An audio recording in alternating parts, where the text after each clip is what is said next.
Twegatidwako Masunsule omubaka Betty Olive Kamya era agenda kuba tubulira ensonga ze zimuleese okubanga akomawo okudda wansi kuba ffe tukyabanga okuva ku bukulembeze ngome nnene n'abeera nga akomyewo wansi okuweereza abantu b'e Lubaga North. Tusanyuse okulaba. Twesiimye. Nange neesiimye okukwatako mu ngalo z'omukulembeze kati ate akomyewo okudda mu bantu abawansi. Omaze olwaliro okubanga weewandiisa ng'omubaka agenda okwesimbawo mu Lubaga North. Ebaddemu Honorable Kasibante. Ebintu binganye buganye oba olaba nti abantu bwe tebakiikiriddwa nga bwe wali obakiikirira nga tonna kugenda ku bukulembeze bw'eggwanga 2011. Nze bwe mba nkola ekintu ne bannange bwe tukola tubeera n'ebigendererwa mu buli kintu kye tukola. Ekigendero bwe kiddako bwe kiggwa ng'ate otandika ekirala n'ekigendererwa kyakyo. Ekyatwala kuba presidential kyali kigendererwa kyakulambuza ekibiina kyaffe ekipya Uganda yonna. Jjukira twali twakateekawo ekibiina ekya Uganda Federal Alliance nga tekimanyiddwa. Ne tusalawo nti ekibiina kino okukitongoza obulungi mu Uganda yonna kireke kukonera wano mu Kampala ng'ebirala ebingi. Tukiteeke ku mugongo gwa presidential candidate yeetoolole Uganda akirange. Ensonga ey'okubiri omulamwa gwaffe ogwa federo. Jjukira omulamwa ogwo gubadde gukonedde mu Buganda nga tegusomoka nsalo za Buganda. Kyetwava tusalawo nti omulamwa gwa federo mulungi naye okugufuna gulina okubanga bannayuganda bonna bagwagala era bagulwanirire.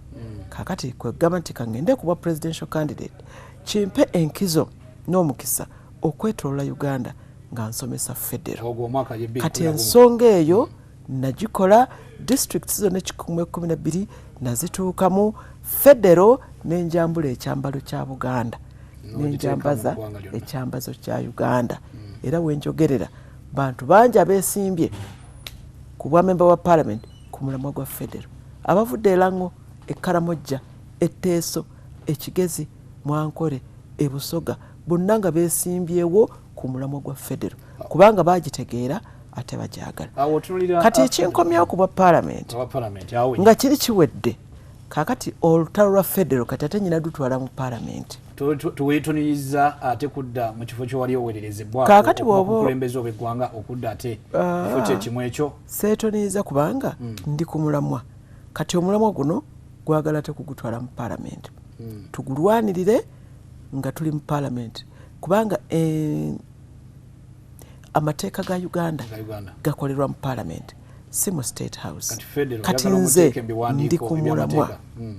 Ate n'ekira abantu kye balina okumanya bannayuganda nti mu nsi yonna ono Hillary Clinton agenda okwesimbawo yasooka kwesimba kuba president nadda kuba senator. Ono John Kerry owa USA nga kati ye secretary of state yesimbako kuba president bw'ataafuna nadda kuba senator. John McCain eyesimbawo ne President Obama bwe byaganira president nadda kuba senator. So omuntu omu yawangula obwa president kakati abasigaddewo temugenda kakufa musigala mukyaweereza as long as mukyali mu sector. Awo nyinyi omubaka Betty Olive Kamya atwagala otubulye nga mu bigambo byo kuba tetuyinza kulambulula manifesto neggwayo akaseera kana katono ketukuwadde. Atwagala mu bigambo obifunze obiwumbewumbe tuki yosibiridde ababaka abantu babagenda okulonda okuzza mu parliament mu mambuka ga Lubaga North. Nze bwe nabeera mu Lubaga North naweereza omulimu gw'omubaka wa parliament omukulu kuteesa ate ng'oteeseza mu parliament si ku kabalaza si ku CBS si ku WBS. Awo buli muntu yenna asobola okuteesezaawo n'alina ssente ze ekiseera akigula n'ateekawo n'ennyimba naye omubaka wa parliament ateeseza mu parliament. Ate nali mpanguddeko engule eyo 26-27 nawangula engule ey'okuba omubaka asinze okuteesa mu parliament.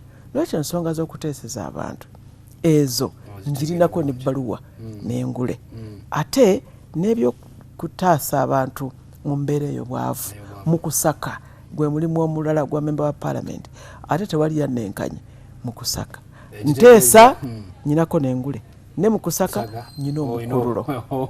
Nolwekyo abantu ba Lubaga munze basize bulungi era basuubire amakungula amalungi. Atuyanzizza obadde mulungi nnyo tubadde n'omubaka agenda okubanga adda mu ntebe yo bubaka omubaka agenda okukiikira Lubaga North Betty Olive Kamya abadde mutesa mulungi nnyo mwe abagenda okubanga mulonda mwe musalawa okusalawo mukamwe kuli gye muli tulina enjogera eriwo nti kati topowa mpaka ng'otuuse ku kyeyagala tweyanziza omubaka tujja kweyongeza olunaku olwo osanga obudde bunaaba tebutimaye